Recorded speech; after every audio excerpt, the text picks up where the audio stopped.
June 5th. Wow, this has been a complete scramble. I almost can't believe the amount of meetings we've had to have getting all of this sorted out. Between the problems with getting the mining equipment through customs in Gabon and the issues with the floating rig off the coast, I'm surprised we've got it all done. But thankfully, the weather has been nice here, or we might have had to suspend operations. But it looks like the weather cell that's affecting China right now might wrap around us and affect us at the end of all this, but fingers crossed. We're predicting the weather 14 to 20 days out isn't always the most accurate. This is exciting though. I feel like my whole career has led to this expedition. I am really surrounded by extremely talented colleagues, and I'm really so proud of what we've accomplished in such a short amount of time.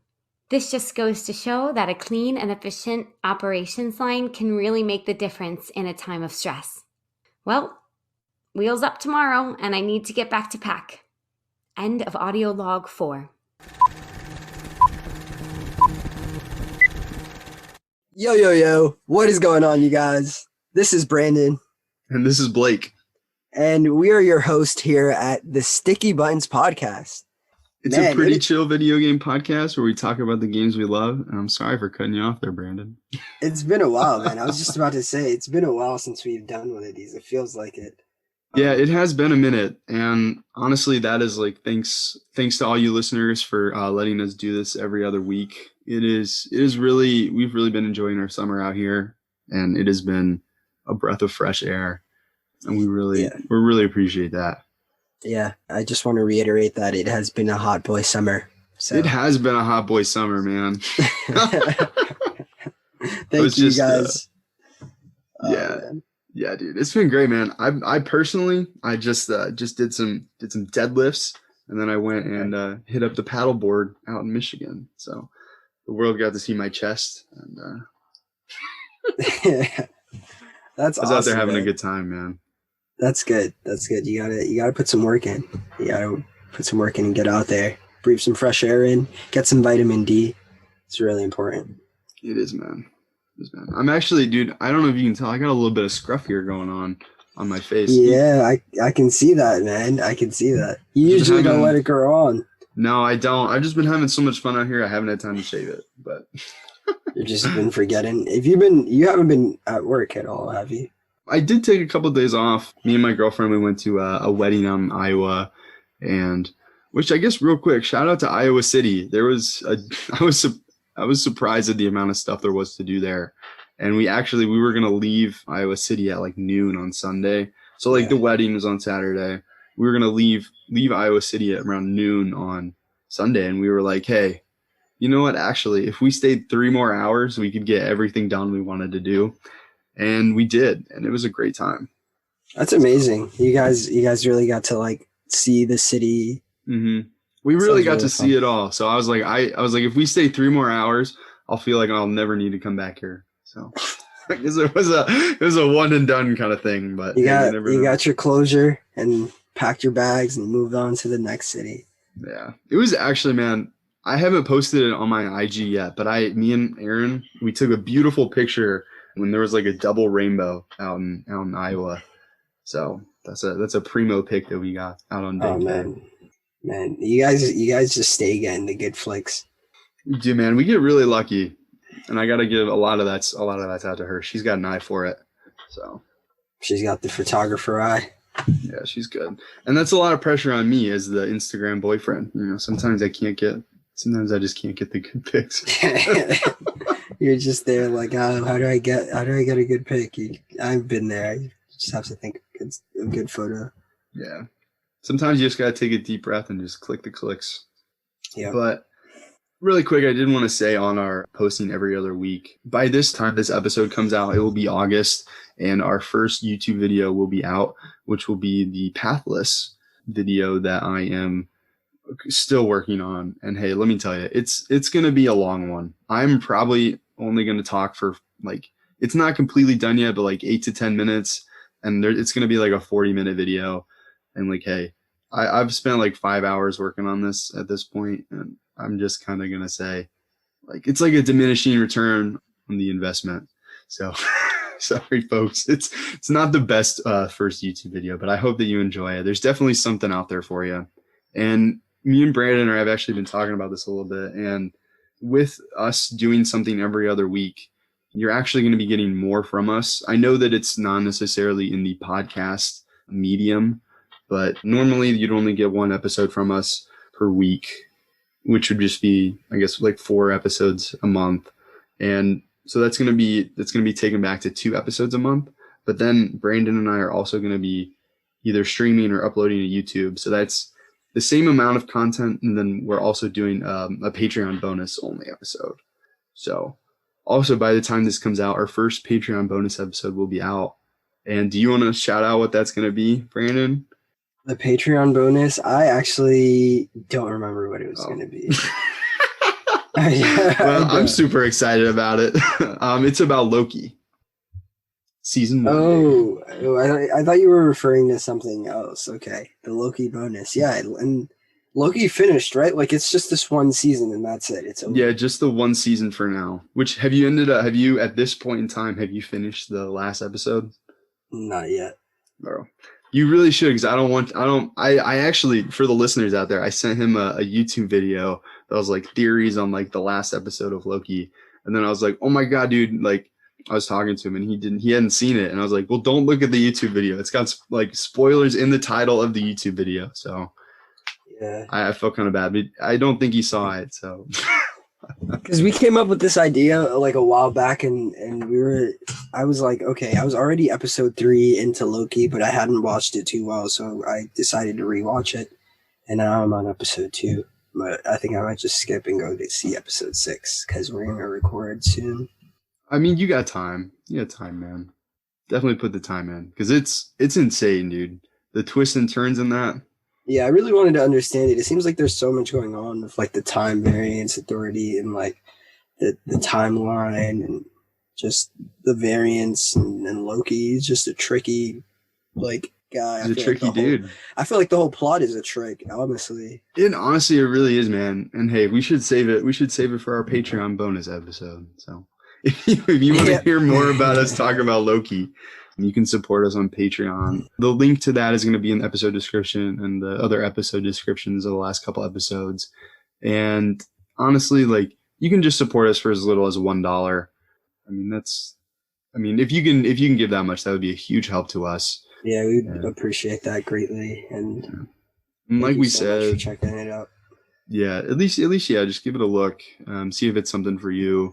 And you know, we have talked about this a little bit on the pod before, but we do pay for this out of our own pocket, which like we're fine with because I mean we're gonna check out a lot of these video games anyways.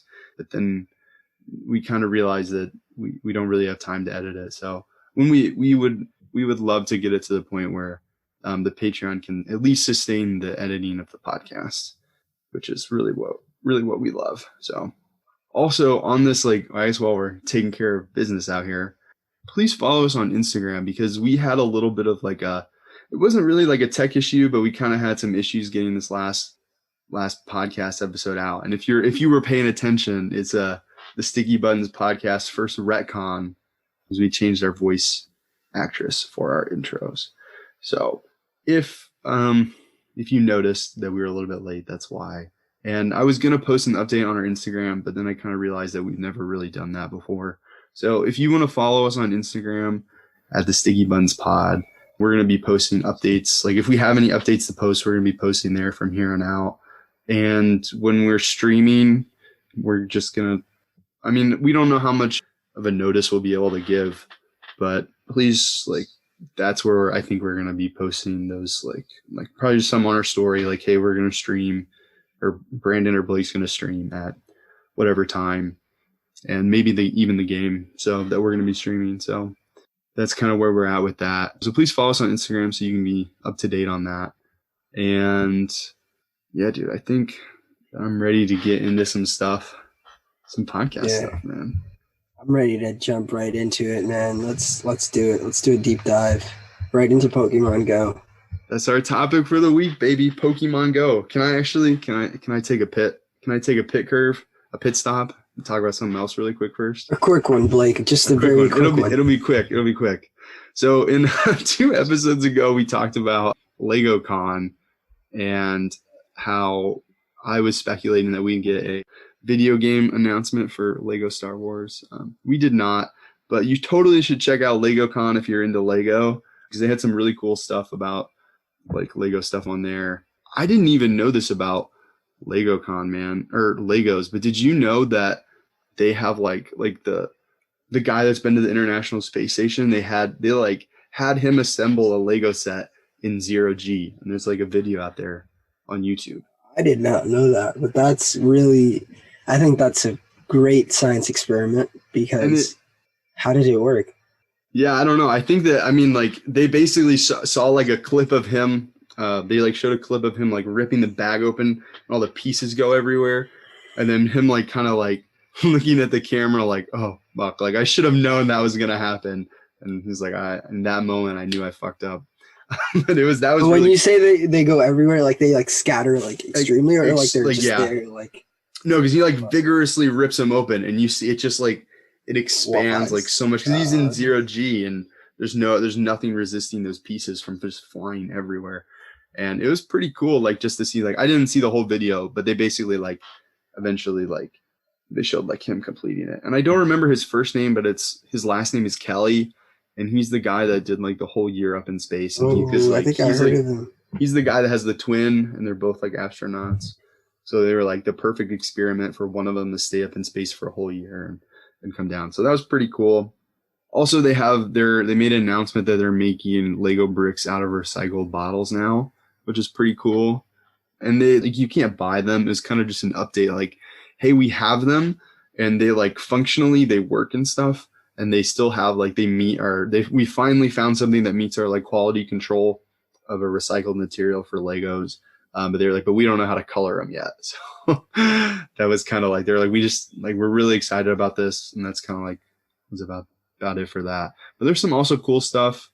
But obviously it's disappointing a little bit that they didn't have any Star Wars news or Lego Star Wars gaming news. But it is what it is. And they also like after that, I was like, I said that the next thing that we could possibly get some Star Wars gaming news at was EA Play Live.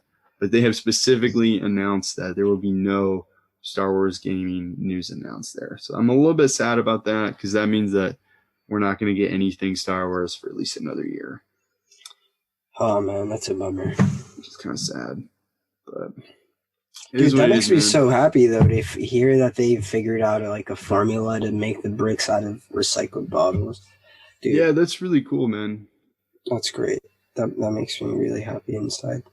Yeah, it's cool, man. And also like they like did this whole tour of like the Lego headquarters. I think it's in like Sweden. Man, that thing's cool. You should definitely check out LegoCon. Honestly, it's kind of a big ask because it's like 4 hours. And it's like kind of aimed at adults, kind of at children. I think Legos are really, really cool. I was about to curse, but that's how cool I think they are. And I feel like every kid has had an opportunity to play with Legos. And if you haven't, go out there and get yourself a Lego set. Hey man, it's never too late. And like they actually had this like huge part of the presentation, which was like I don't remember the name of it, but they had like a specific acronym that they called themselves, and it was like, I'm an adult Lego builder. And that was kind of cool. And then also they shouted out some things that you can do as an adult, like with Legos. And like they had like some like what? Like Lego creators that like create stuff for Instagram, and like all kinds of internet Lego creators. And they also had they kind of showed what was possible if like you wanted to build your so there were people that like using existing Legos, they like created their own kit of like how to make something. And then that like becomes officially licensed by the Lego company as like a kit that you can buy and build.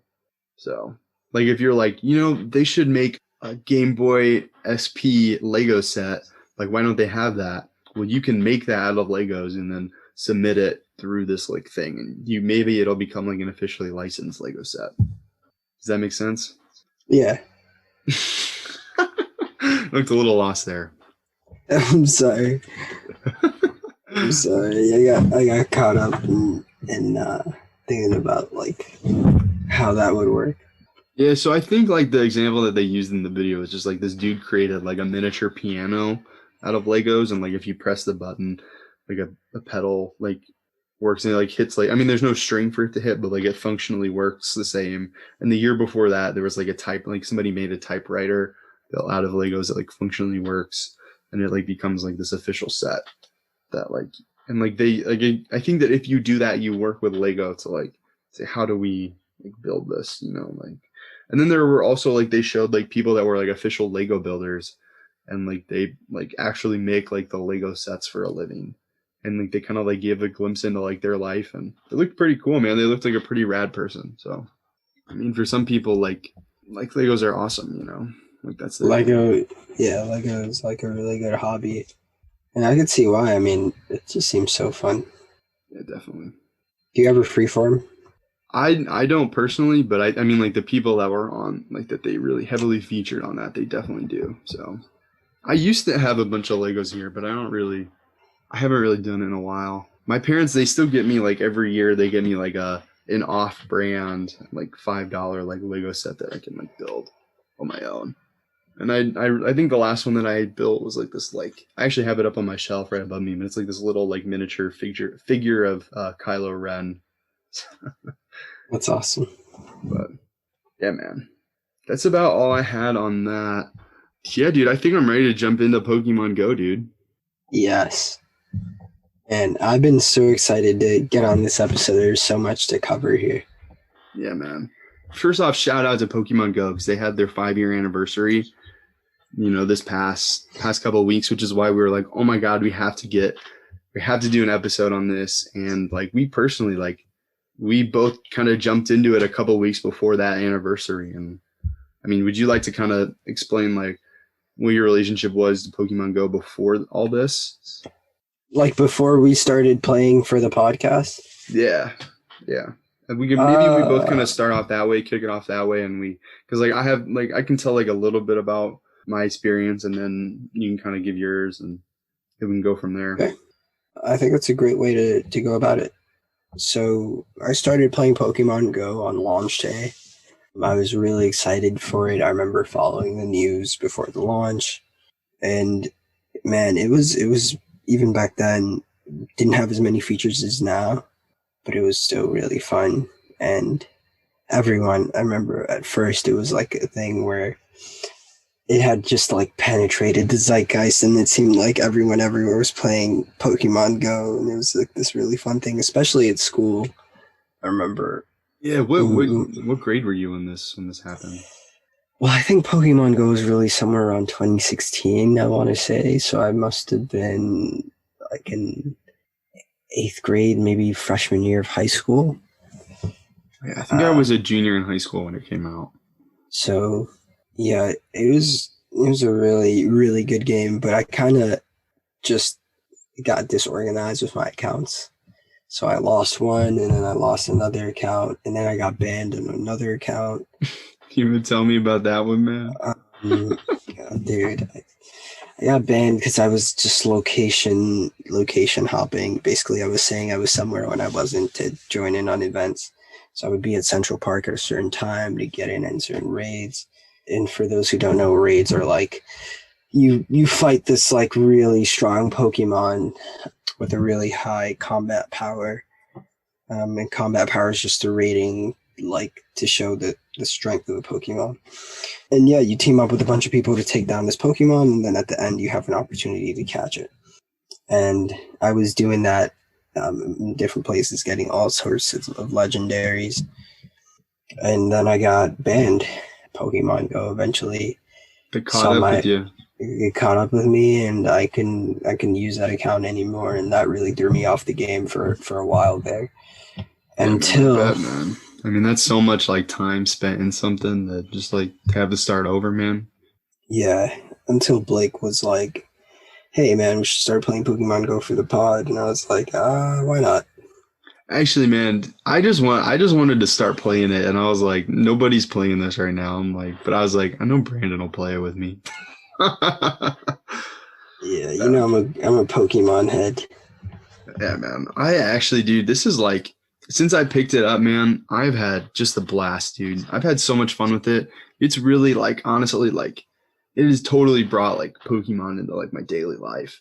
And like this like game, I know it like might be kind of funny because it's like 5 years ago, and like obviously like, it took the zeitgeist, and, like took the world by storm. But like this is the most successful, I guess, like version of AR that we have ever seen. Which, if you don't know what AR is, it's augmented reality, and like this is like the first time like that like something like this is like ever happened. Like I said, it's like the most successful version of AR ever, and it's really awesome, dude. Because like straight up, man, like just being in New York, like I can hit like 3 Pokestops from my apartment, and I can like I did eventually figure out how to battle in a gym, and I battled the gym while I was doing laundry before I left New York. And I actually have a funny story about a raid, and I still don't quite know how the raids work, but I'm still figuring it out. But yeah, man, it's like it's been so much fun, and like just the like one time I was like on lunch, and like because it also shows you like the Pokemon that are near you, and it said there was like a Pokemon that I wanted at like the corner of like my part or like the opposite like corner of my block. So I like went out of I sure did go all out like out of my apartment to another block to catch a Pokemon, and just like having like that kind of like I guess connection to the real world is like really awesome. And Catching it? what? Did you end up catching that Oh Pokemon? yeah, I got it. I got it Awesome. for sure. And then it turns out like I've seen it like so many other places since then, but like how was I to know? But yeah, man, I've had just a great time with it. And it's really been like so fun, man. And actually like I've caught 2 shiny Pokemon, and Wow.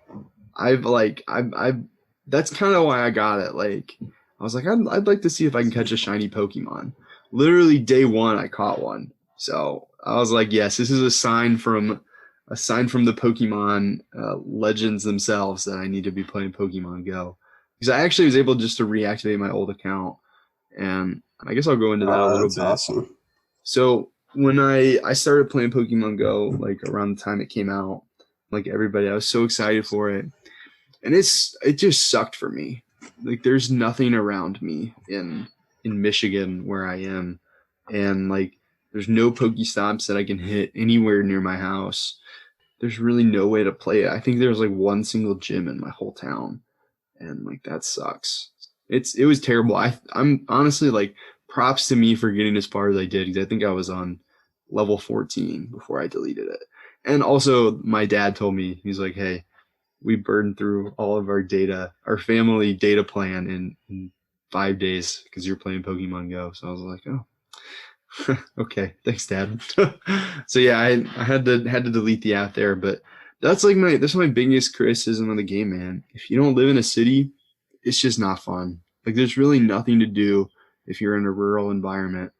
And I'm really sad that like I had that experience, but then like coming into the city, I mean like well re-downloading it while in the city, I was like, oh my god, this is just a totally different experience. And I personally like I was blown away. And then coming back home, because I'm visiting my home right now, I was like, yeah, this sucks. It sucks to play Pokemon Go when you're in a rural environment, and that's kind of sad. But it's seriously like that does not take away from the joy that I've had in the city with it, because it really has, man. I've like I said, I've caught 2 shinies. I caught was it the steel flying types? Is it Skarmory? Yeah. That's a sick shiny because it's like kind of bronze, kind of gold. No, yeah, it's a really cool shiny. It's a cool shiny. And I also caught a shiny Lowtoad, which is also like a super sick shiny. Like I was like, sometimes like I see those, I don't even click on them. So I'm like, yeah, I know what a Lowtoad is. And I clicked on it, I was like, oh my god, it's like black and green. Wait, you mean a Lotad? Yeah, Lowtad. One with like the big leaf on its head, man. Bro, that shiny is so sick. You're gonna have to send me a screenshot of that. I'll do it right now, friend. I'll do it right now. I'm so proud of it. What CP is it? Oh, see, this is another thing that's really cool about having shinies and also having Pokemon Home. Both those shinies, I put them right into my Sword and Shield game.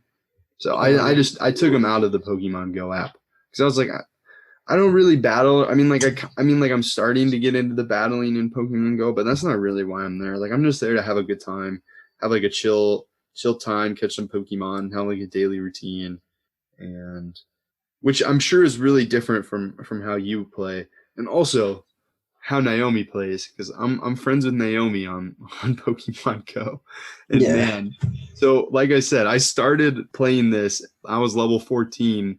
I think I'm like 24 now, and like Oh man. she just started like 2 or 3 weeks ago, and she's blown past me, man. She left me in the dust. I don't know how that's even possible, but I mean, it's not competition, but I'm losing to Naomi. Dude, it is a competition to her. And she's gonna beat us all. I believe it, man. She's I gonna believe take the it. chip. She is. I She's gonna believe take it, the dude. chip home, and honestly, at this point, she has it. I mean, she's already halfway through level 28. I don't think I'm getting that much XP, man. I kind of don't play as much as I did when I was first starting off. But I think I'm gonna start taking some trips to Central Park on my lunch break and stuff, and going to work early to catch some Pokemon, because I gotta keep up, dude. Yeah, I gotta man. keep up.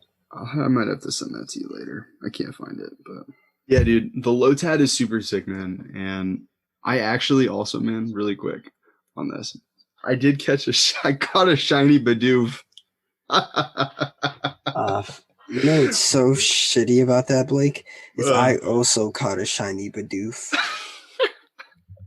As a colorblind fella, man, there's not much difference. No, there isn't. And as a person who can see color, there's not much difference.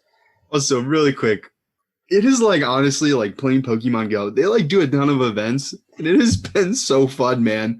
Especially like with it being the 25th anniversary, man. They had like a whole Bidoof celebration. They had a whole day of Bidoofery, as as Pokemon Company called it, the day of Bidoof, the day of Bidoofery, and everything that spawned was just Bidoof, man. Everywhere. They would literally be like, sometimes I would open the app, Naomi and I would open the app, and we'd be like, what is going on? Like the whole freaking map would be overrun with Bidoofs. And it would be so everywhere. It'd be so ironic because we're in Harlem, and it's like there are definitely gonna be a ton of Bidoofs in Harlem of all places.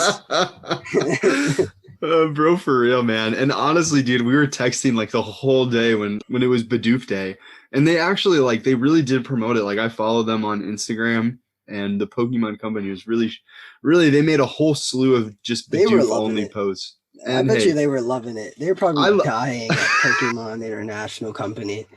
I love that they loved Bidoof Day. Me too. It just shows that you have some people who really enjoy their job. But hey, man, like honestly, we kind of joked about this, but I think like on that Bidoof Day, our Pokemon Spirit came out, and we became Team Rocket against Bidoof, man. Oh man, let's not talk about this on the pod, man.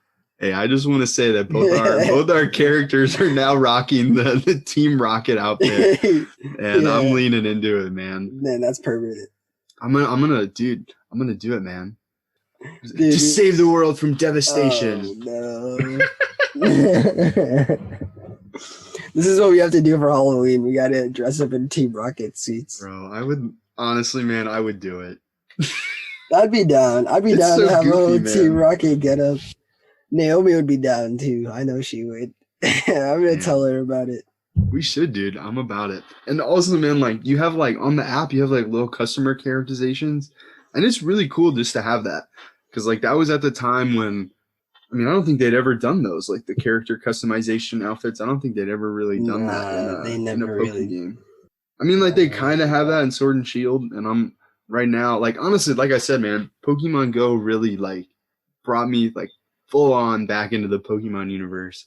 I ended up buying a 3DS so I can play some of those older games and checking it out.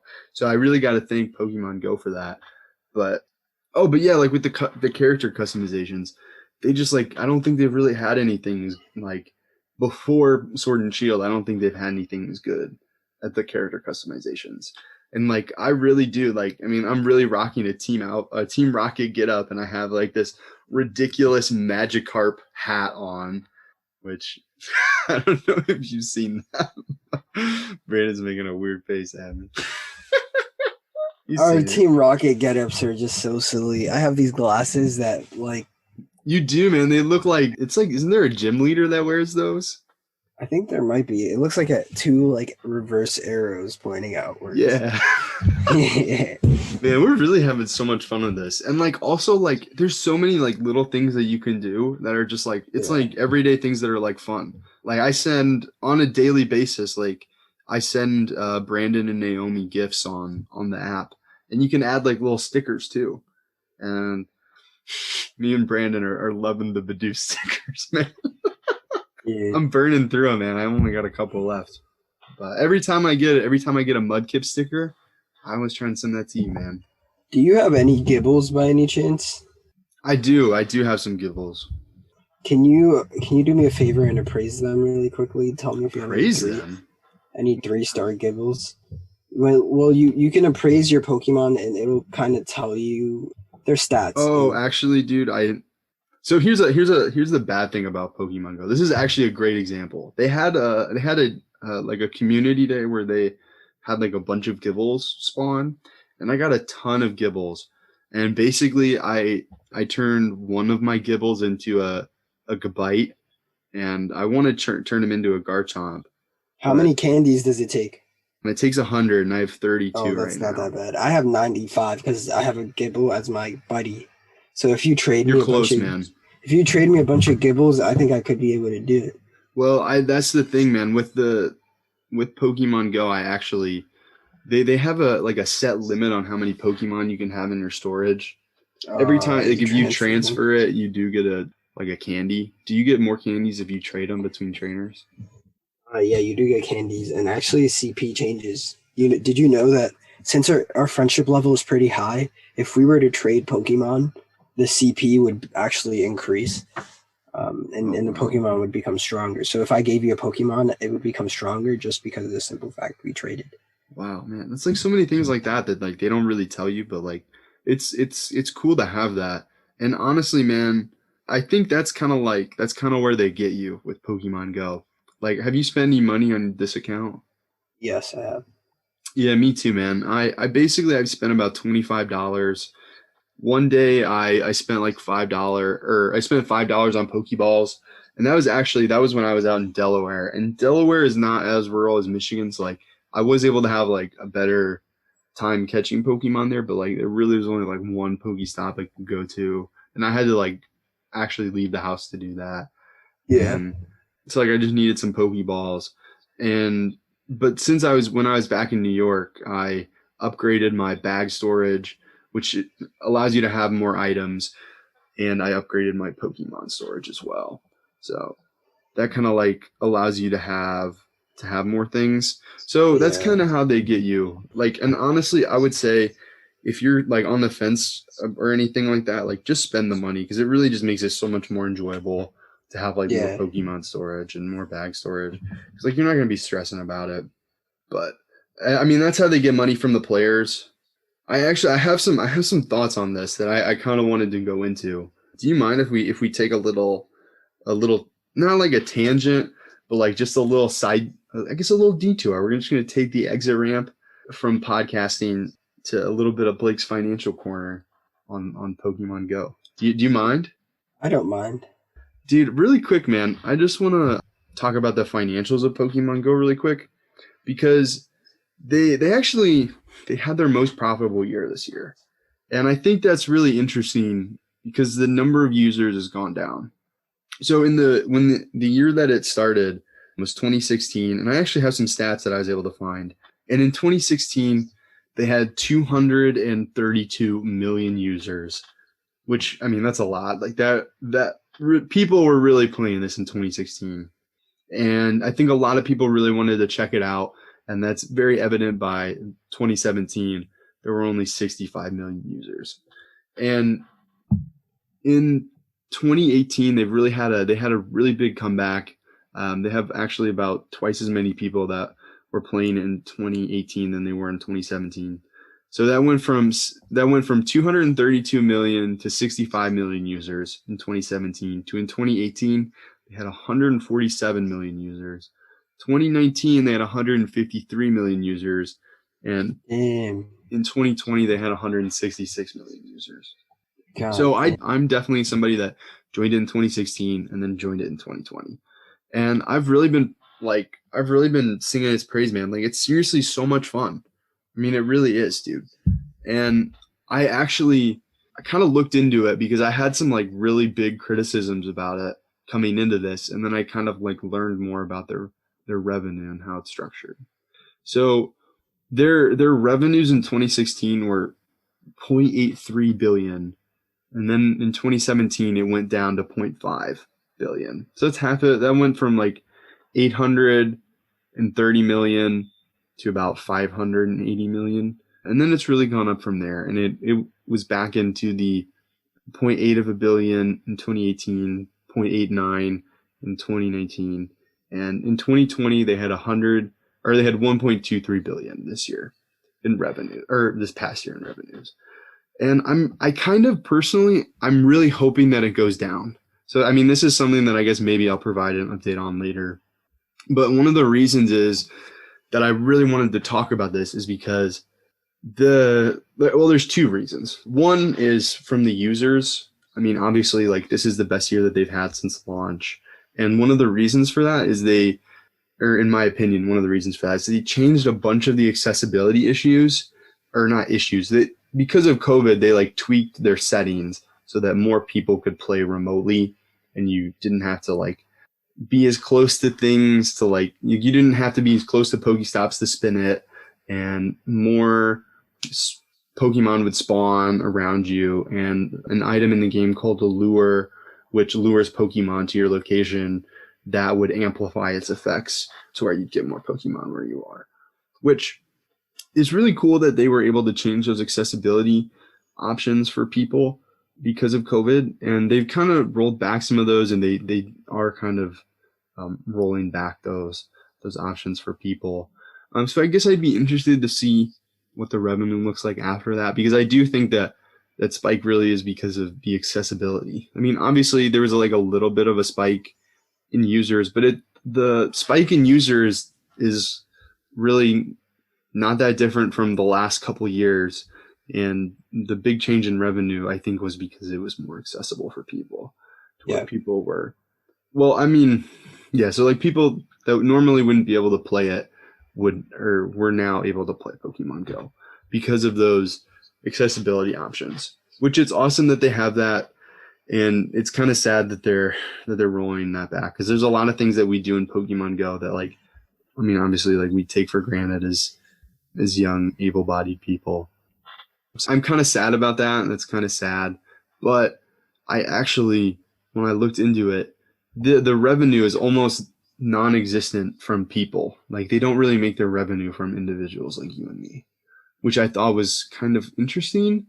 They make a lot of their money from like the sponsorships that they have in the app. So have you ever gotten an ad in Pokemon Go? Samsung? Yeah. I was about to say Samsung they sent me a gift one time, and I got like a couple Pokeballs, and like they like things like that is how they like make their money. And also like a lot of the Pokestops around you, like a lot of the Pokestops around me in my area are like historical sites, but they are also like businesses. So I don't know if you have any of those, but I mean, I have like so many. I'm so lucky that I live in the city, because there's just everywhere I am, even in Queens, there's just a ton of gyms everywhere. It's really well supported. And yeah, that's kind of like local businesses kind of do that, which is, I don't really know how that works. I don't know how they reach out. I don't know how Niantic, the Pokemon company, reaches out to these small businesses and puts them on the app, but Probably sends them a letter like, "Hey, have you heard of Pokemon Go?" And then someone it's like, "I've heard of Pokemon." I feel like the majority of people, if you ask them, like, "Have you ever heard of Pokemon?" I think that it's got to be one of the most recognizable franchises out there. Actually, yeah. I think that like Pikachu is probably more recognizable than like other characters, like Burger King. Like, yeah, for sure, man. Like that, like I mean, it's totally like a brand. I mean, well, I hate to say it like that, but yeah, man. So, and that's kind of like where I was kind of stuck there. I was kind of like, after I like learned all this, I was like kind of upset because like I said, my biggest criticism of the game is like it's a totally different experience when you're in rural America. And I'm assuming if you're in a rural area of another country, it's kind of the same. It's just like not fun if there's nothing around you. And that is kind of where I was just like, man, like I wish there was more. And one thing that I've always like loved about the Pokemon like franchise is like you really get rewarded for like exploring like the world. And that's kind of really what I thought this was going to be. And it kind of really isn't that, in my opinion. I don't think it really it rewards you for going to like places in your world where you can spend money. And I mean, this is kind of like where I'm going to project on the game for a minute. Like, it's not really fair to criticize it this way. Like, if you're actually like criticizing a game, it's not really fair to Pokemon Go to criticize it in this way, because this certainly is me like projecting onto the game, and like I recognize that. But like, I think it would be so cool if like you could like go to like a state park and like be like, oh, like this is the biome of the state park. Like these Pokemon that normally wouldn't pop up here are gonna pop up here because you're being active and you're going to a state park in your like local environment. Like you're exploring the world around you. And I think that's kind of where this game doesn't really hold up. And I actually like in coming into this, like I had that mindset, and like my family, we always like go to this botanical gardens near my area, and like I absolutely love it. And like they just have like all these fern gardens, like these forests, like these beautiful trails.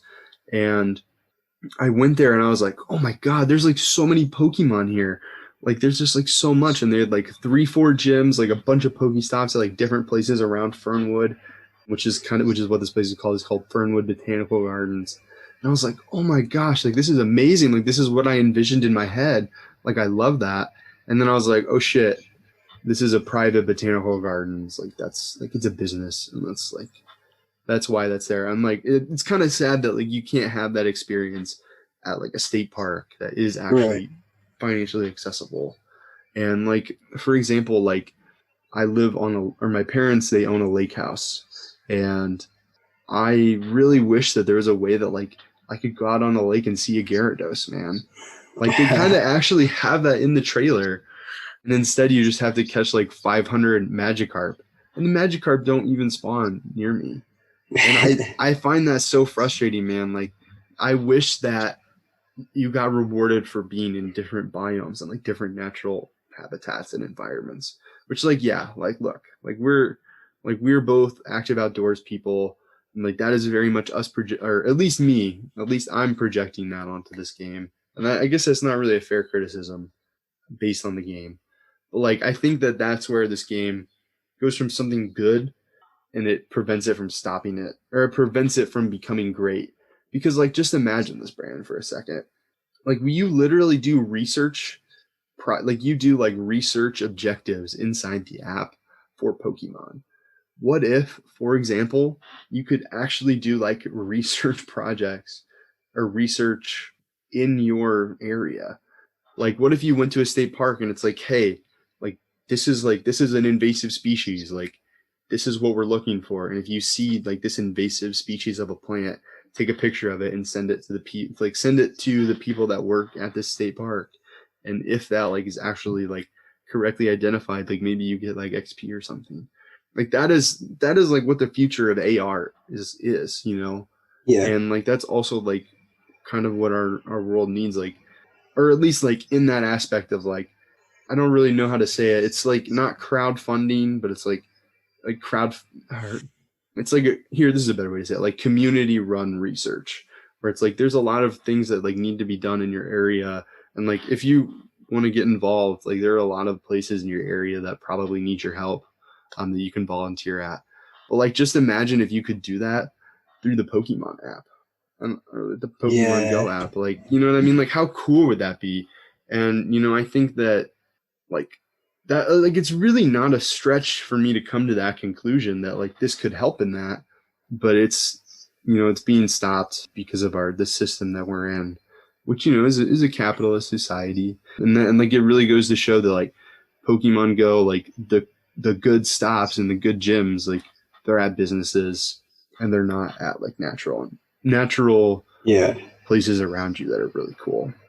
Dude, I think you should get a job at Niantic. You got some really good ideas, dude. I put that in my notes. I was like, maybe I'll become CEO of Niantic. And Hey man, Yeah. if there's anyone from Niantic listening and you need some financial analysts, let me know.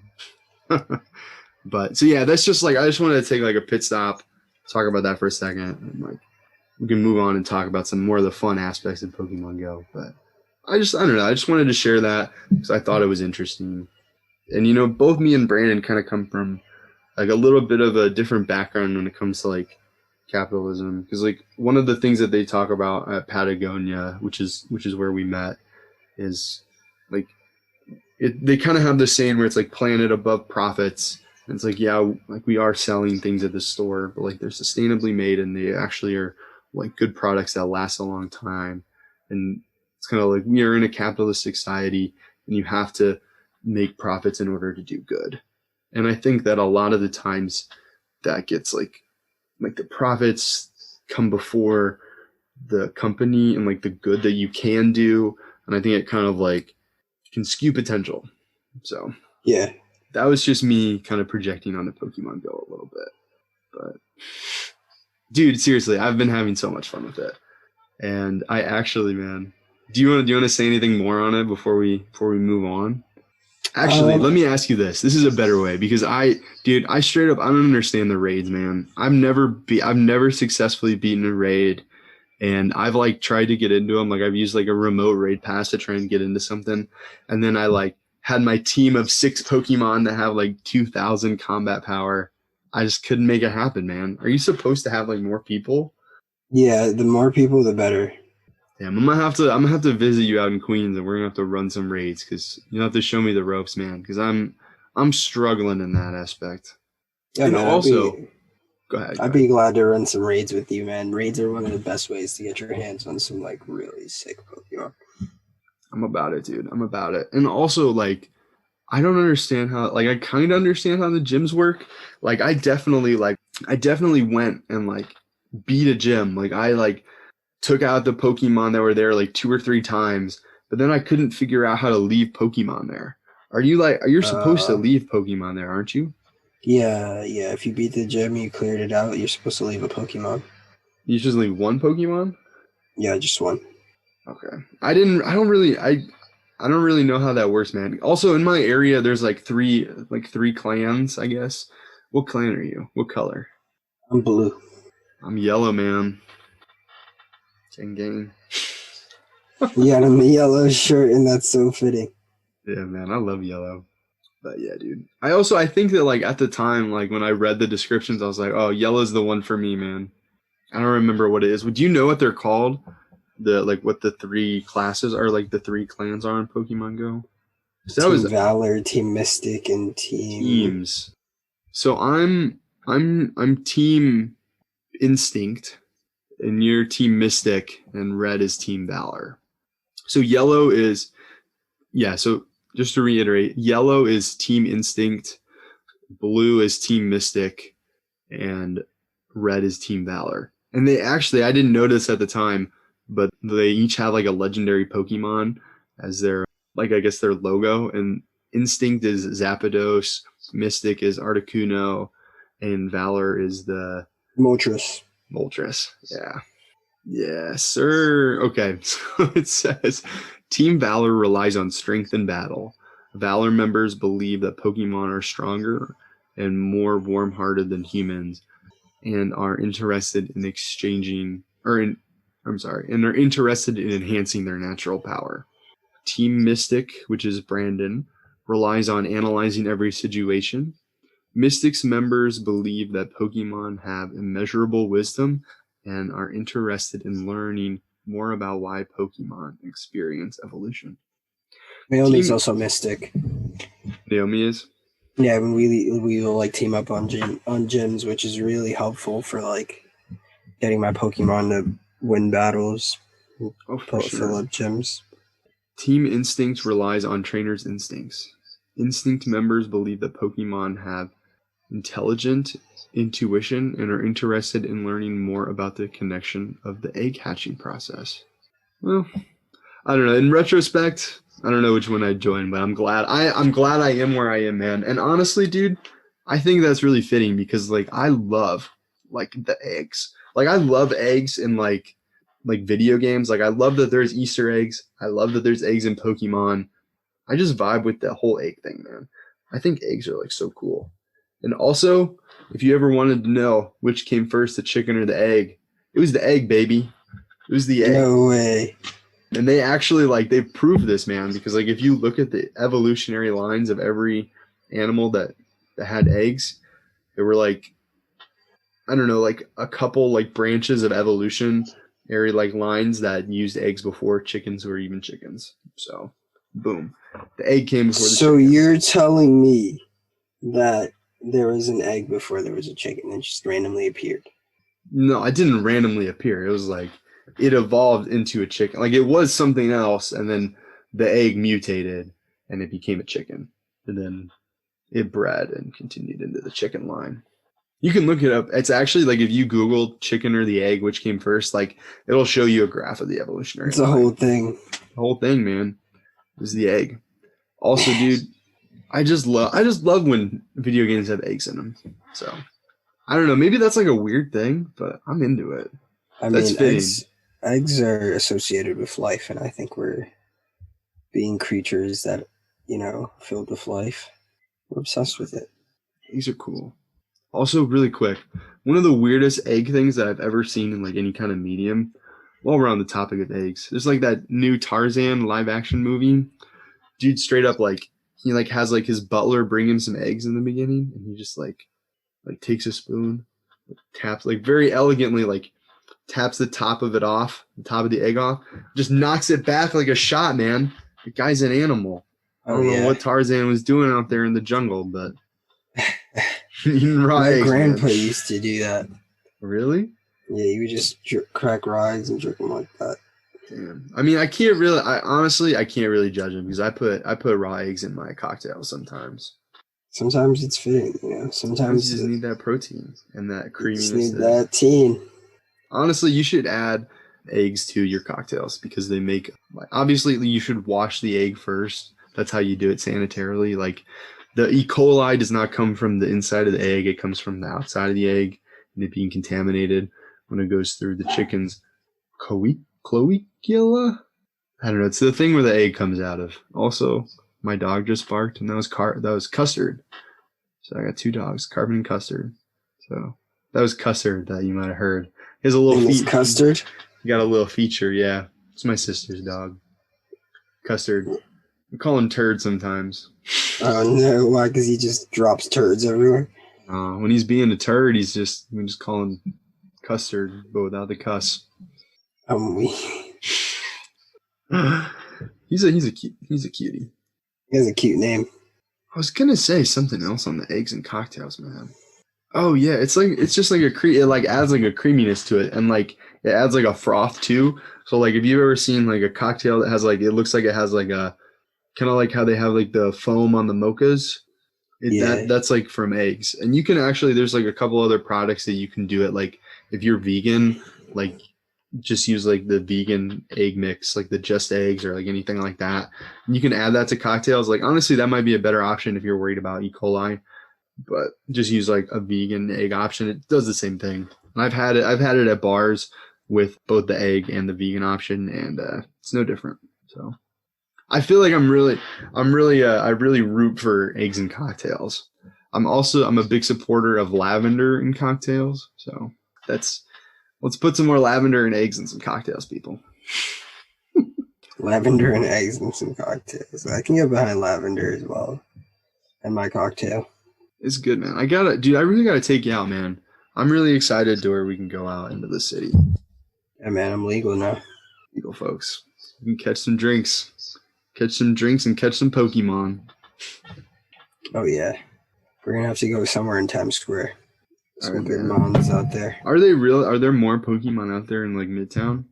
Yeah, in Central Park especially. Oh man, I like kind of hate that, but like it makes sense. Why are there so many in Central Park? Is it just like it's like a tourist kind of thing? Exactly. That's exactly why the game just kind of keeps up with that. But I really liked your idea, and I think you should send an email. I'm pretty sure it's something that they'd be like, "Oh shit, like I never thought of that." But that makes a lot of sense. Man, maybe I should look into maybe I'll try and like look at their website, see if they have any openings. But Hey, dude, I don't know if you're down for this, but I'm willing to share my like friend code so that people that listen to the pod can add me or add. I don't know if you're down, but I'm not down. I don't want random people sending me gifts. you don't want that? Should I not? I mean, hey, if you want more gifts, more power to you, Blake. My bag is pretty small, though. I can only hold 500 things. I don't know what my bag is actually. Let me look. Oh, I'm sorry, you're a weak boy, man. I got 750. That's a big bag. How many? Gotta get the Pokemon bag, man. Are you sure you only did one microtransaction, Blake? No, I did 3. Oh, there we go, folks. I spent $25 on the app, and I mean like seriously, like I've seriously had a blast. And the first time I think I already said this, but I bought $5 to buy some Pokemon or buy some Pokeballs. I was like, if I see a shiny and I can't catch it, what's the good of the app?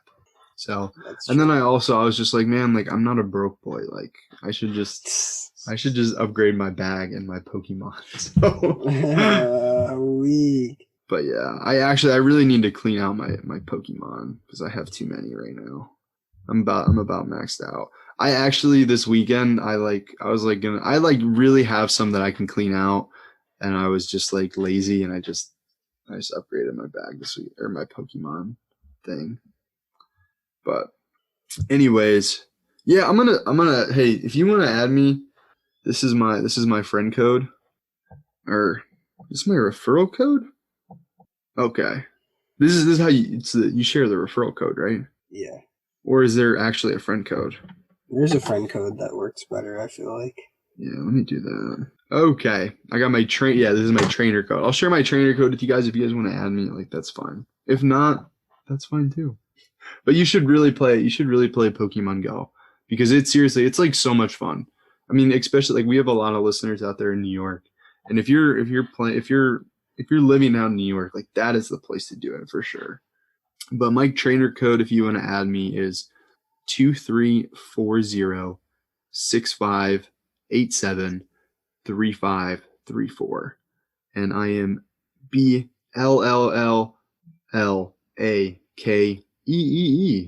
So that's blocky. But yeah, again, my trainer code is 234065873534. So hit me up. Also, I need a single person to do this so that I can get a research. I need to add a friend to progress my research. So hit me up and send me gifts. Also, okay, well, I know I said this before on the last thing, but one more thing before we move on off this topic. I went down and tracked down a Pokeball Plus in 2021. No way. Did I tell you that I did this? Yeah, you did. Okay. I was like, I swear I told you. Yeah, so basically, if you don't know what a Pokeball Plus is, it's kind of like a little controller. I'm actually kind of holding it in my hand right now. I have like a traveling case for it. And it's just like this controller that works with Pokemon Let's Go Eevee, Let's Go Pikachu, and it also works with the Pokemon Let's Go app. And it's really convenient for a lot of reasons. But when it came out, it was like $60. Or it might not even have been that much. But you have to, like, when you buy it new, there is a Mew inside the Pokeball. So I connected it to my Sword and Shield game, and I got a Mew, and that was really cool. But the thing is, it's really, I mean, I'm honestly, like, you've probably seen these at stores, like they were probably on heavy discount because I think that they had a hard time like selling them. But man, they stopped making these in 2018, and boy howdy, it was really hard to track one of these down in 2021. It was a whole thing. It was a whole spiel. I'll tell you the story of what I ended up doing in a second, but what I thought I had to do, I was like, oh my gosh, like there's like one single one left on Amazon and it's like $100. I was like, I guess I'm just going to get it. Actually, let me take that back. It was $180. I was like, oh my God, well, I guess that's it. I guess that's what I got to do because I like could not find one anywhere. And I did that. And then like when I was checking out Honey like the coupon thing. It like gave me like 70% off, and I was able to get it to like down to less than 100, but then I had to pay for shipping, and it was like over 100, and I was like, this is stupid, but like I really want it. Like one, I wanted the Mew, but I also like it has some like things that it does that I'll explain in a second that I was like, those are really cool. I really want those. Like I really want to be able to do those things. But basically, it like was like this is gonna be there in a month, and I was like, okay, well that sucks. So I was like, let me try and find another one. And I was like, I can always cancel it if like that's like the good thing about having Amazon Prime. I was like, I can just cancel it. And I like was calling around a couple like shops, like local Game Stops, not Game Stops, local game shops around my area. And I wasn't able to find one in Manhattan, but I did actually find one at a game store in Queens, which was so awesome. They not only had a new Pokeball Plus, but it came with Let's Go Eevee, and it was like a box. And the Let's Go Eevee that I have is like the cover is like from Japan, and I'm just like I'm really excited to play it because it's like the Japanese. I mean, like I'm gonna set it to English as soon as I plug it into my Switch, but it's just cool that like the I guess like art and language on the actual physical box of Let's Go Eevee is Japanese, which is so awesome. I just think that's so cool. I mean, that cost me a little bit more because they were kind of like a high end gaming store. I think it's called Poppin' Games in Queens. So yeah, Poppin' Games. Let me just make sure that that's right. Yeah, Pop-In Games in Queens. And if you have like the ability to go to this Poppin' Games in Queens, like you absolutely should. They have some really cool stuff. And you should definitely check it out too, Brandon. I think this might be a little bit far from where you live, but it is really cool, man. It's a really cool shop. How did you get there? You took the train? Hey man, I got to give a huge shout out to my buddy Shanor that I work with. He also lives in Queens and he was able to drive me there. So shout out to you, man. And we went and we got a little lunch, had a lunch date, got some cocktails. It was a good time. So shout out to him. And yeah, dude, honestly, this place was so cool. Actually, I need to send him a text because they had like this really cool like Goku, and I think he was thinking about getting it. He was like, man, that's kind of expensive because like it was really like high end stuff. And I think I sent you like maybe like a picture or a video of when I was in the store, but they had like this Superboy like plugged in like to like this display case, and it was like auto playing like an NES game on the Superboy, which I was like, that's pretty cool. But yeah, man, I had a really, really good time there. It's by the bridge. You want to put it in your maps. I don't really know where you live in Queens, to be honest, but it was kind of far for me. I actually like they close at 8, and from where I am, like if I like left my place at 5, I was like, I don't think I'm gonna make it. So it was definitely a hike for me to get out there, but like with a car, like once I was in Queens, it was like a 15-minute drive. So again, shout out to Shanor for helping me get that. That was just like a whole fun experience, man. And like he re-downloaded the Pokemon Go app in the store, and I don't know why I didn't add him as a friend. So I'm about to send him a text. But dude, it's really fun, man, and it's really brought like a lot of like I don't know, just like Pokemon and like good vibes in my life. So I'm about it. And you should totally play Pokemon Go. It's more relevant now than ever. That's all I gotta say in 2021, man. Oh, also, I had a nightmare once I got that Pokeball Plus from Amazon. It was literally like it was not new as advertised, and it was like yellow and grimy. I didn't even take it out of the plastic. I just like sent it back. But, That was your nightmare. That was a nightmare. Oh, I thought that didn't happen. You dreamt that. Oh no. It was like a in real life nightmare. It was like disgusting and not new. So thanks third party seller on Amazon. I actually had to pay $10 to send it back too. So I lost like $20 on that one. How much is it? What it is because huh? How much is a Pokeball Plus again? When they came out, they were like in between like $40 to $60, but now I really tried to track one down for like a whole month, man.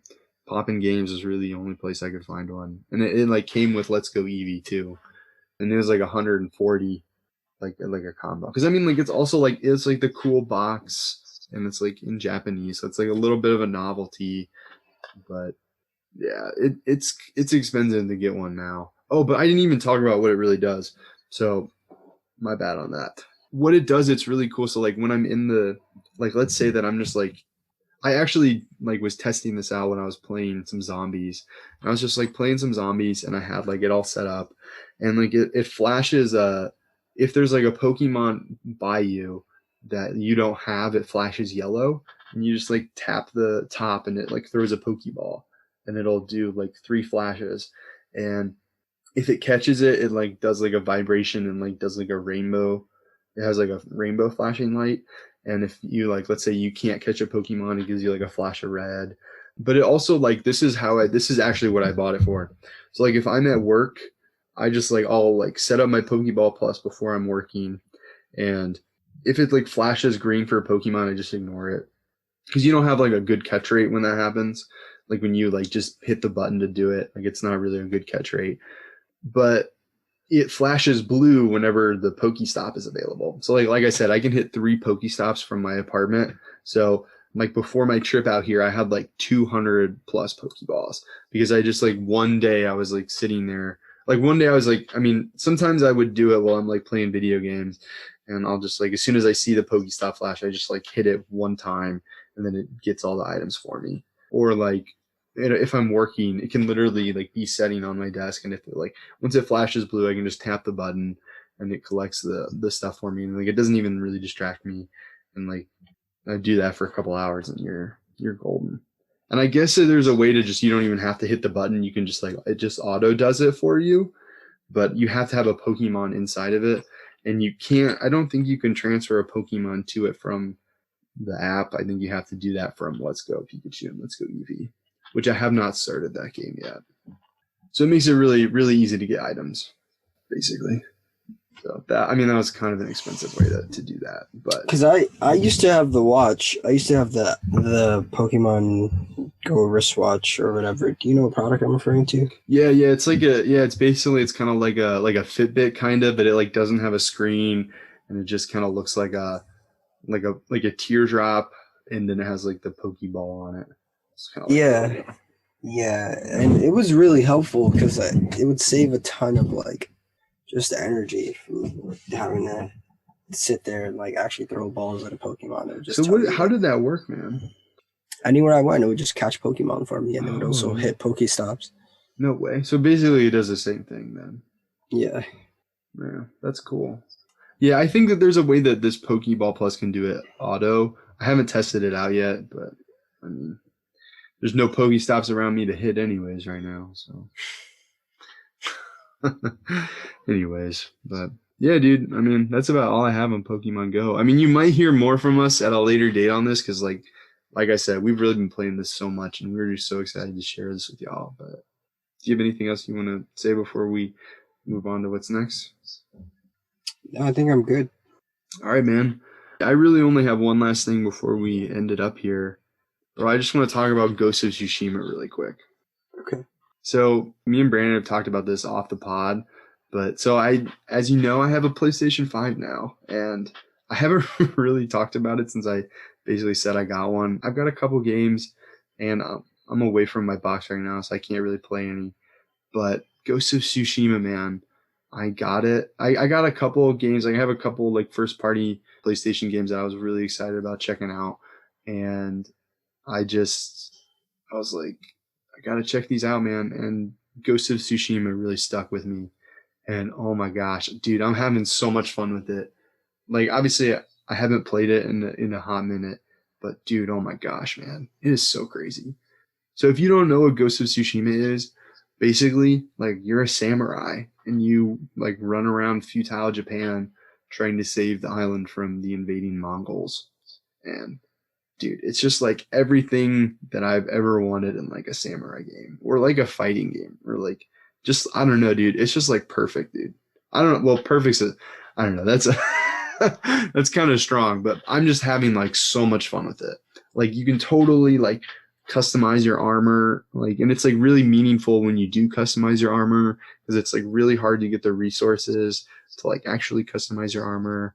And I don't really want to spoil too much of the beginning, but like, man, like that like intro, like that's what I want out of like gaming intros.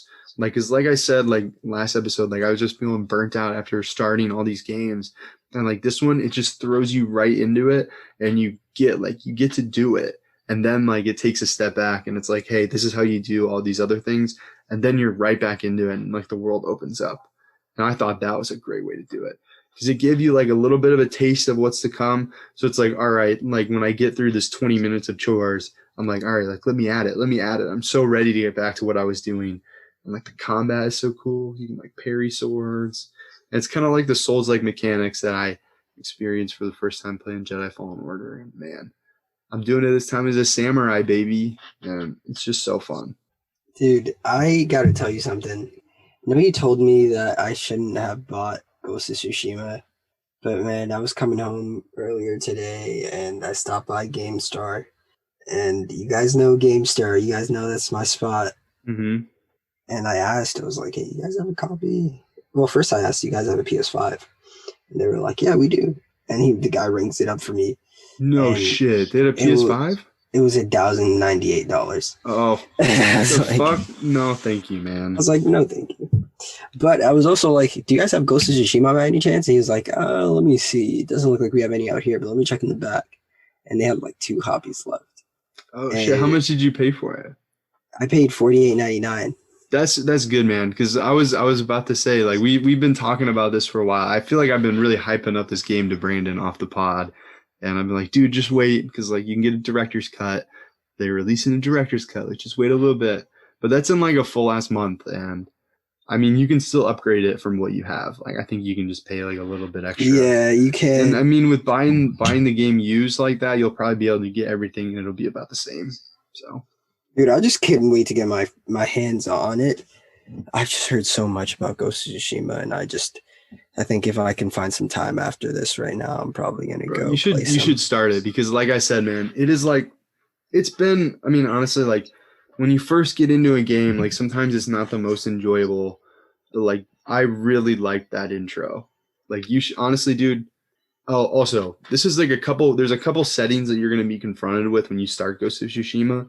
One, do not have it like play back to you in English. Like do English subtitles, but have them like have the voice actors be in Japanese. Like that's an option. Definitely do that.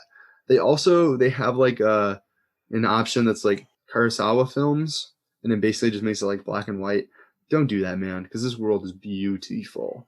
It is like it's also like it kind of looks like a little pastel-y, a little bit watercolory at times. And like Yeah, that's definitely by design. But like it is oh my gosh, dude. It is stunning. Like when you first I'm not even gonna say it, but there's like this forest, and when you get to this forest, your jaw's just gonna drop, man. And I am just oh dude, you should play that right now. I wish that I could be playing it. In fact, I actually went and bought a PS5, like a second PS5 controller so I could try remote play. And unfortunately, like the timing, like there's a little bit of lag, and like timing is very crucial to the combat of Ghost of Tsushima, and it just didn't work. I just couldn't really get to it. So I took the controller back because it just wasn't working, unfortunately. But man, oh my gosh. Ghost of Tsushima, dude. We're definitely gonna be talking about this again. And I'm just like so sad that I can't play it because I don't have my PlayStation 5, but that's just what I want to be playing right now. And you should really play it right now. Like it's really like it's so enjoyable, man. You're gonna be blown away. yeah, I think I'm gonna take some time to do that after this. Yeah, you should, man. And like really honestly, like if you can give it 45 minutes, you'll be into the game.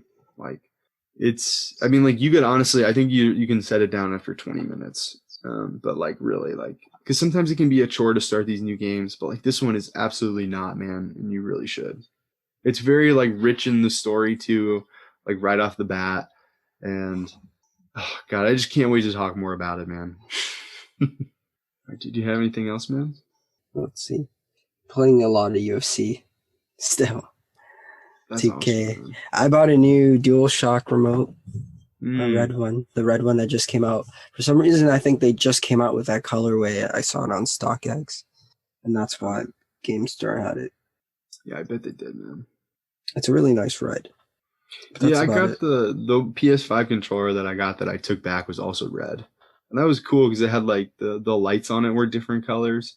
I know I'm talking to like maybe a single person that has a PlayStation 5, but if you have a PlayStation 5 and like the white controller has like blue lights and the red controller had like different colored lights, it's just about it. But yeah, man. Also, have you seen the I actually almost bought a controller today, and I didn't, man. I made the choice not to. Good job. Cause like, oh, geez, dude, I really wanted it, but like the price was just like too much, man. At this point, by the time this episode comes out, this controller is gonna be sold out and probably $200 on Amazon and StockX. But the Nintendo company just released the Skyward Sword HD remaster, and they alongside that they released these really sick Joy Cons, and they're like the first Joy Cons that I was like, oh my god, like these Joy Cons are like sick, and I really wanted them, but they're asking $80 before shipping. Like it's $79.99 for these. I'm just kind of like, man, God damn. that's like $20 more than a normal like Switch Joy Cons, and I got like some third party Switch Joy Cons that actually like I think they work a little bit better. They were like $20. Like those things, like they're kind of some cheap hardware, and I don't know. I was like, that's like a game and a half. Like that's a full priced first party game and an indie game, and I was like, no, it's just not worth it, man. So I'm kind of sad that I don't have those, but I don't know. The price is just like, I don't know. It's just not there for me. Oh, dude, have you seen the new Steam Deck that Valve released? Did you hear No, about that? I haven't. Oh What is man, that? dude. Well, if I honestly like, I hope that if anybody's listening that is interested in this, like, go look it up, especially you, Brandon. So basically, like the people that are behind Steam, which is a company called Valve, they just released a console, and basically it's like a handheld thing, kind of like the Switch, and like IGN reported on it, and they did like 20 questions, and they have like a it's like a 5-minute YouTube video where like somebody from IGN is like talking to like the 3 developers of this, and you should really start there. I'll try and throw that in the episode description, but you should really start there if you're looking at this thing. It's basically like a Switch, but it doesn't play Nintendo games. It just plays everything else. It plays like PC games and stuff like that, and it's like it's kind of cool because like it's basically just like a more powerful Switch. And everybody was kind of like expecting like the new Switch to be like HD and 4K. Like I don't think it does 4K, but like it can plug into a like they were kind of showing it, and they were showing somebody playing like Death Stranding and Jedi Fallen Order on it, like in handheld mode. And I was just like, oh my gosh, like that's so cool. And it's like if you have like a Steam library or like you're looking to get into PC gaming, like this is like it's like $400. Like if you were gonna like, oh, I'm gonna get the new Switch for like $50 more, you could get the Steam one. Yeah. And like yeah, you can't play first party Nintendo games, but you can play anything on Steam, which is like obviously like PC gamers. Like there are just infinitely there's just more games out there that like never get the first party love, and like because it's just so much easier to put it on Steam. And Yeah. like yeah, like Nintendo, like I actually like today got a Nintendo ad, and it was like, hey, like check out these indie games that we have, and it was like 4 games that I kind of like know about them, and they're like not Nintendo games, like they're on other consoles as well, and they're like, hey, like you can get these on the Switch, and I think like that's what the Switch is like really like they've been really good about indie games, and but like now there's this thing, and it like can hook up to like pretty much any deck. It said, oh excuse me, like pretty much any like USB-C dock. Like they said, hey, like this one right here, like this one's from Amazon. And I listened to like an IGN podcast, and they were saying like about the people that they interviewed, and they were like, yeah, like they showed me they had like 3 versions of like just docks that they like Switch docks that they bought off of Amazon, and they're like, yeah, like it works with all these. I think that like there was like a little bit there, like I think it was like an open face dock and not like how like the Nintendo one you have to like slip the Switch in. I think it was like an open face one, but they were like, yeah, it like works with these, and it looked like really accessible, and they were kind of also like they said in the interview, they were like, yeah, like we're gonna open up this software or the like the Steam OS or whatever they're calling it, for other people to put onto their, like if you want to license this, like you can license that from us. So I think that's really interesting because like I just kind of bought something that can do like emulations. Like I think I've talked about it before, my RG351P. Yeah. I think I spent like $80 on that, but like something like that doesn't really have the ability to run Steam OS, but like something like that could feasibly run. Like if they were like, hey, instead of $80, it's going to be a $200 or $300 thing, and it can run Steam OS. Like it kind of looks like they're like just trying to open the market up, because like the Switch, I think is like just right behind the Wii, and like it's projected to beat the Wii. Like it's definitely like, hey man, like I have a PS5 and like I love my Switch. And like, yeah, I can't play the same kind of games, but it is just so easy. Like I literally been traveling like this whole year and I can just take it with me. And I can play it in bed, I can play it with the controller on the TV. Like just that accessibility of being able to like play it in handheld mode and playing it on the TV, to literally be able to switch between that. Like that's crazy. And like now you can do that, but with like good games. Not that like Nintendo games are not good, but like now you can do that with like literally like Death Stranding and Jedi Fallen Order, which are like AAA games. And they're just like, they're better fidelity and like it's just like a higher computing power device. So I don't know if it's something that I'm gonna get, but it's like really cool that they're doing that. Yeah, me either. Awesome. I don't know if it's something I'm gonna get, but I'm really enjoying this trend where we're seeing, you know, these handheld devices. It seems like Nintendo's really gotten into it. It seems like Sony is gonna get into it with the PSP again. I don't know if I'm gonna buy it. If if PlayStation does another one of those, I don't know if I'm gonna do it. You know, we got this Steam machine, so I'm excited to see what's next there. Did you just call that thing the Steam machine? Yeah, we should call it that, dude. Yeah, it really is, man. It's the Steam machine. It's like a handheld Steam machine, dude. Yep. Yeah, I mean that really is what it is, and I think that, I mean, like, this is not like, I mean, I don't know. It's kind of like a criticism of the Switch, but like I mean, like, not really. You can't have like Netflix on it, but I'm pretty sure like they have like Netflix as an app that you could have on that handheld. Which, well, you have Netflix on the Switch. No, you can't. I'm pretty sure you can, or Hulu. Only Hulu. If you could get Hulu, that's weird, but yeah, no, I definitely sure looked. YouTube, you can have YouTube on Switch. Yeah, dude, I'm pretty sure. I think you can have it on the 3DS, but I don't know about the Switch. I definitely at one point I definitely tried to get. I mean, like honestly, like I don't really stream on these things, but well, I do stream on my actual box, like my PlayStation or my new PS5, which used to be. I used to stream from my Xbox, but now I just do that, or I just do it on my phone. Yeah, dude. Well, we've had a really long episode. Do you wanna end it up, or do you wanna talk about anything else? I think I'm good to call it here, man. Me too, man. So really quick, I just want to shout out our links again, and just like a quick callback to the conversation we had at the beginning of this episode. Also, let us know if you're liking the new intros, and please follow us on Instagram, YouTube, and I guess we'll have our Twitch links sometime soon. You know, actually, I don't have that pulled up. We're gonna post our Twitch links on our Instagram, so you'll be able to find all that there. And please support us on Patreon. Thank you to the Patreons that have started or that have supported us. Me and Brandon are really kind of thinking about other ways that we can do cool things for our Patreons, to our patrons on Patreon. And yeah, by this time our YouTube video will be out, so check out our YouTube video.